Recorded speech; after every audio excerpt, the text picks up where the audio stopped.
"This ring is pathetic," she said while texting a richer ex. So I canceled our wedding and let her keep the ring. Now she's a server at my new engagement anniversary. Hey viewers, before we move on to the video, please make sure to subscribe to the channel and hit the like button if you want to see more stories like this. Thanks. I used to think I knew Melissa after 3 years together. I thought I understood her Instagram obsession, her need for validation, her constant comparisons to other couples.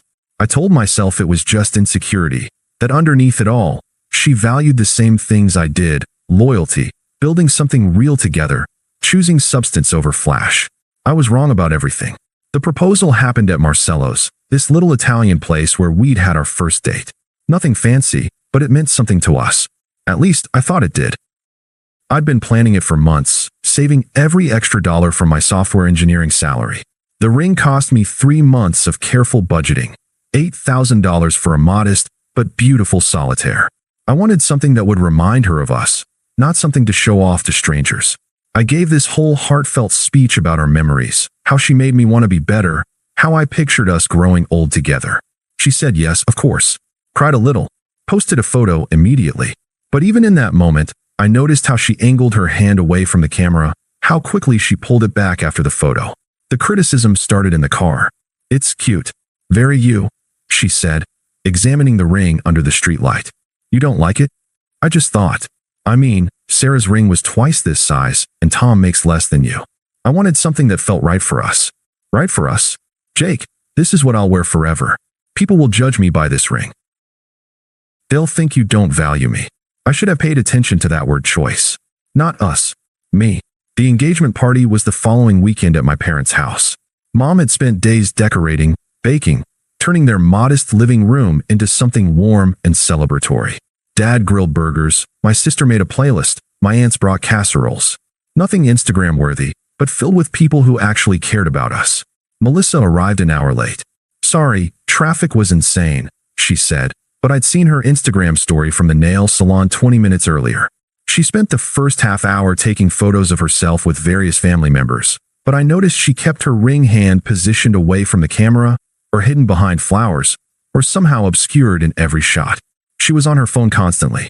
Even during my dad's toast, she was typing under the table. "You okay?" I whispered.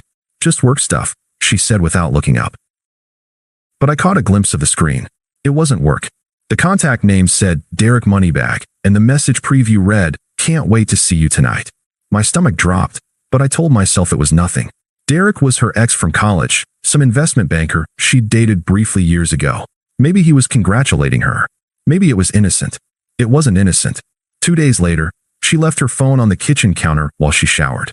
I wasn't snooping. A message notification popped up right as I walked by. "Divorce final next month.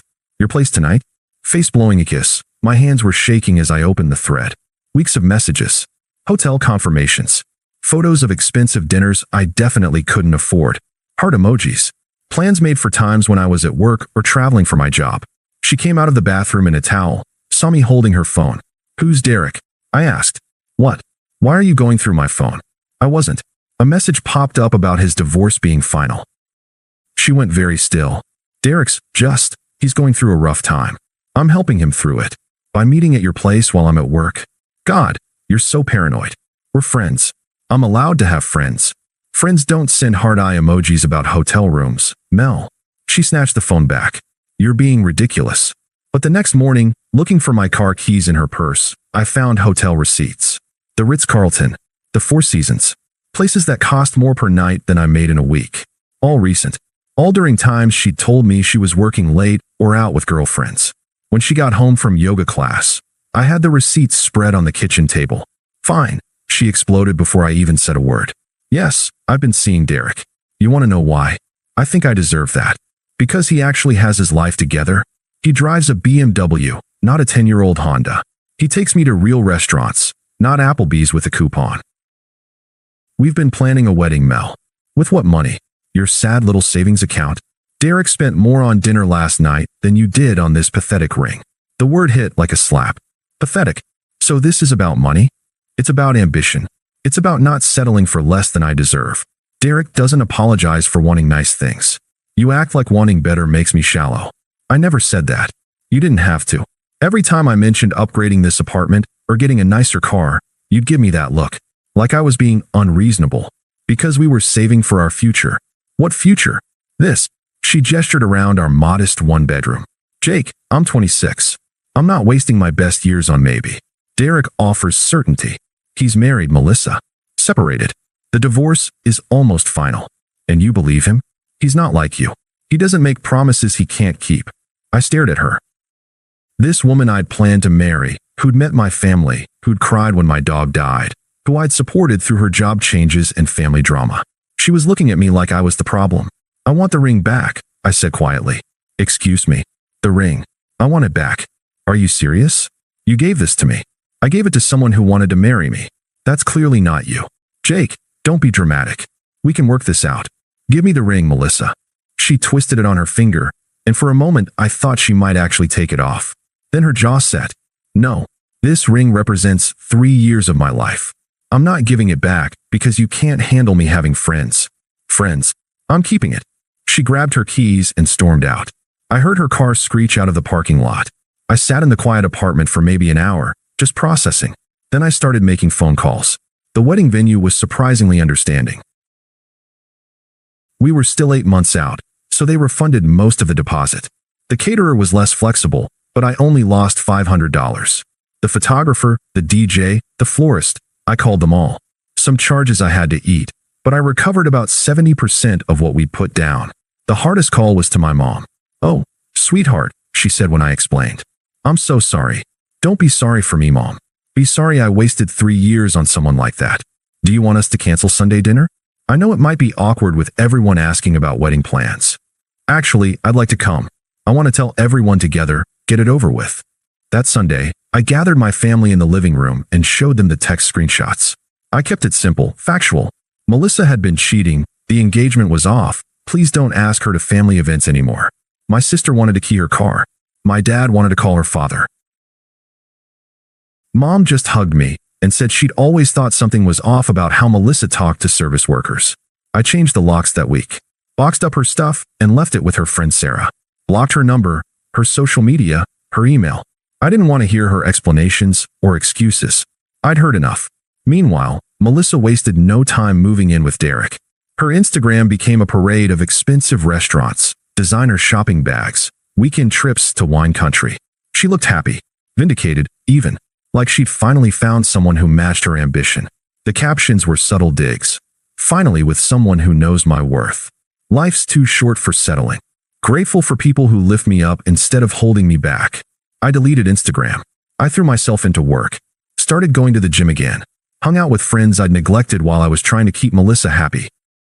It was peaceful, not having to justify every small purchase or defend my career choices or pretend to care about influencer drama. About 6 months later, Sarah called me. Jake, I probably shouldn't be telling you this, but Derek's wife showed up at Melissa's apartment yesterday. His wife?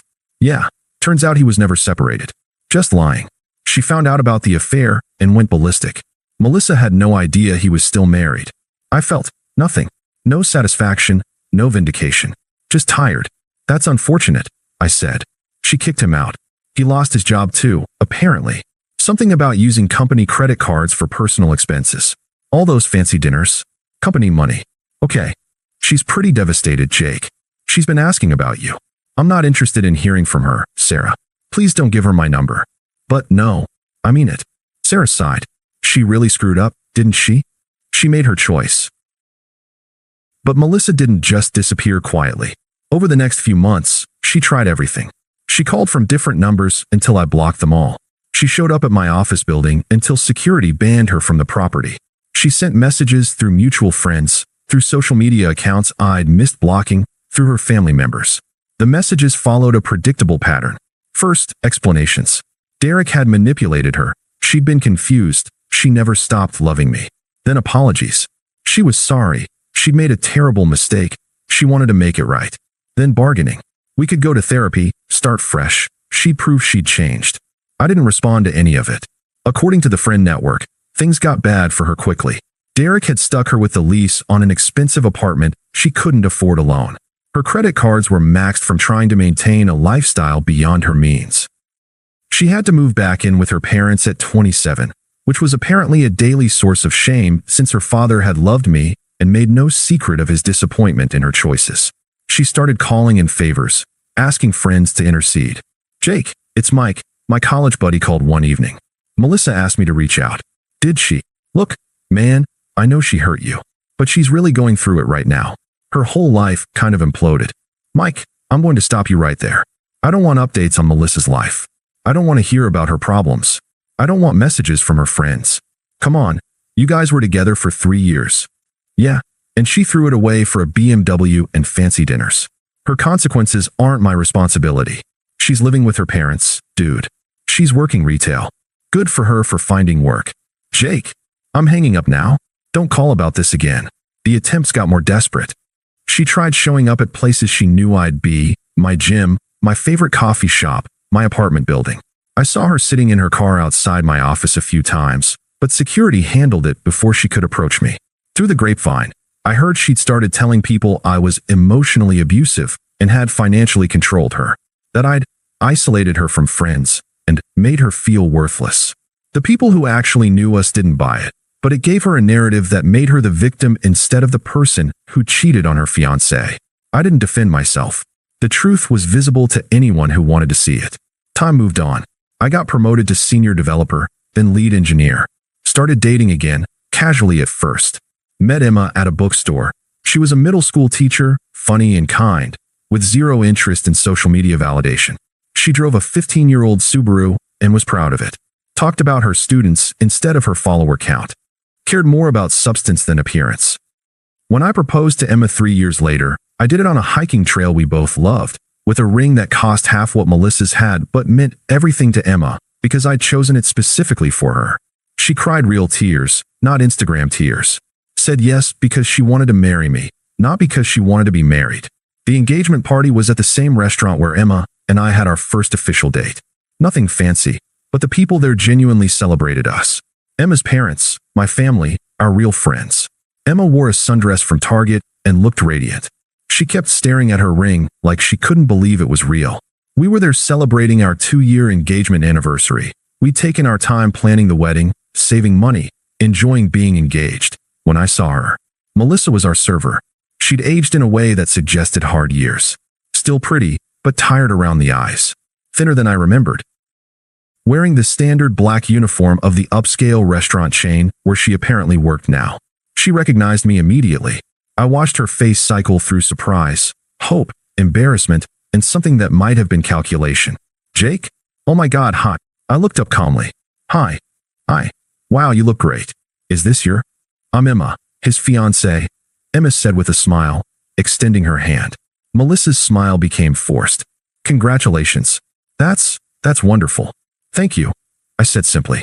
She lingered at our table longer than necessary, clearly wanting to say more. "Jake, could we maybe talk for a minute? When I'm on break." "I don't think that's necessary." "Please, I've wanted to explain. Melissa, we're here to celebrate our engagement anniversary. Could we get the check?" Her composure started cracking. "I made a mistake, Jake. The biggest mistake of my life. Derek, everything fell apart. I lost everything." I stood up, helping Emma with her chair. "We should go. You don't understand." Melissa's voice rose slightly, enough that other diners started looking. "I should be married with kids by now, not serving tables at 35. You ruined my timeline." I paused, looked back at her calmly. "You made your choices, Melissa. I made mine." Emma and I walked out without another word. In the car, Emma was quiet for a moment. Then, "That was her, wasn't it? The ex-fiancée?" "Yeah. Are you okay?" I considered the question seriously. Was I okay? I looked at Emma. Brilliant, genuine Emma who'd chosen me not for what I could buy her, but for who I was. I thought about our modest apartment that we were saving to buy, our simple wedding plans, our quiet Sunday mornings reading together. "I'm perfect," I said and meant it. Emma squeezed my hand. "Good, because I was ready to throw hands if she kept bothering you." I laughed. "You would have destroyed her." "Damn right I would have." We drove home to our little apartment, where Emma immediately changed into pajamas and I made us tea. No drama, no social media posts, no analyzing every word of the encounter. Just us, comfortable in our real life together. I never saw Melissa again. Emma and I got married 8 months later in a small ceremony that cost less than one of Derek's hotel nights, but was perfect for us. We bought our house 2 years after that.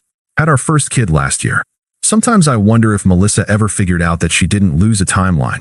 She lost the only person who actually loved her for who she was instead of what she could provide. But honestly, I don't think about her much anymore. She's just someone I used to know, back when I didn't understand the difference between loving someone and enabling them. Emma understands the difference. That's why our timeline is exactly where it should be. Thanks for watching. Make sure to subscribe to the channel and hit the like button. What do you think about this story? Share it in the comments.